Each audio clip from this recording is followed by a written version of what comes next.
Sabi doon, sa Romans chapter 6 verse 4, mga kapatid, ang dapat mangyari sa isang Kristiyano, may bago na siyang pamumuhay.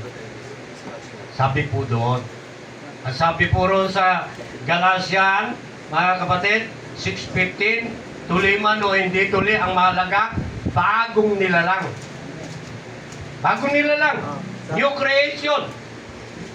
Kailangan, sabi nga kanina rito, Pastor Rudolph, kailangan may bagong puso. May bagong espiritu. Na ang nagkakaloob lang noon, walang iba kundi ang ating Panginoong Diyos sa pamamagitan ni Jesucristo. New Spirit, sabi doon sa Ezekiel 36:26, New Spirit and New Heart, sabi doon.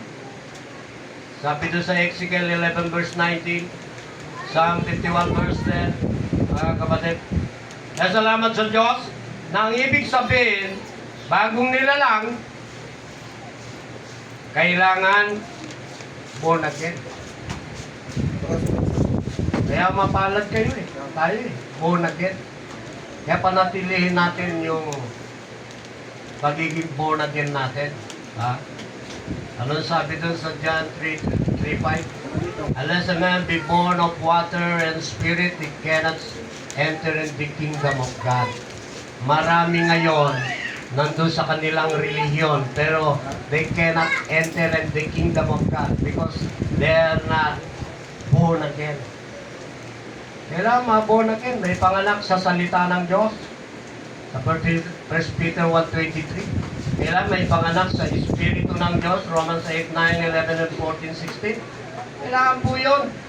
Kaya yung mga ibang kapatid natin, hindi na-born again talaga. Hindi sinusurrender ang buhay sa Panginoon. Kailangan, i-surrender mo. Mga kapatid, para magkaroon tayo ng total transformation. Ano mga kapatid? Not to continue in sinning. Sabi doon sa Colossians 3:5.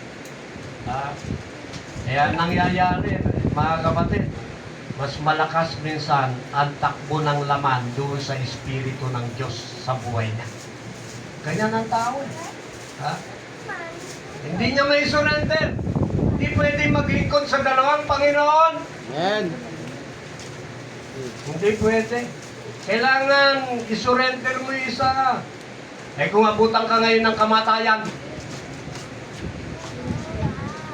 nag-back out ka sa Panginoon. Alam niyo po ba, may salita rito, mga kapatid. Yung mga tunay na mga Kristiyano, na bumabalik sa dating gawi at na humaling sa kanilang mga gawa dahil hindi nila mapagtagumpayan ang mundo na ito, yung mga bitag ni Satanas. Ganito ang mangyayari sa kanila. Angkop na angkop sa nangyayari sa kanila ang mga kasabihang ugali ng aso matapos sumuka ay muling kinakain at nailuluwa na. Ito namang baboy, paliguan mo man, pilit na babalik sa dating lubluban. Pagka ang tao, andun na siya sa Diyos, babalik pa siya doon sa sanlibutan. Ganito mangyayari, mga kapatid. Pagka nandun na tayo sa Panginoon, pag sumikapan na natin yan, Amen. yung kaligtasan na binigay niya, yung buhay na walang hanggan na binigay niya, pag sumikapan na natin yun, manatili tayo doon, mga kapatid. Yung pamumuhay natin doon sa dilim, na dinala tayo sa liwanag, yung pamumuhay sa lumang pamumuhay, dinala tayo sa bagong pamumuhay. Ay di ba mas mainam sa bagong pamumuhay tayo mamuhay? Nakakalungkot. Ngunit, kahit na ata, ano pang salita ng Diyos, minsan, dahil hindi nila mahal ang Panginoon, walang takot sila sa Diyos, ang kanilang minamagaling yung sarili pa rin nila.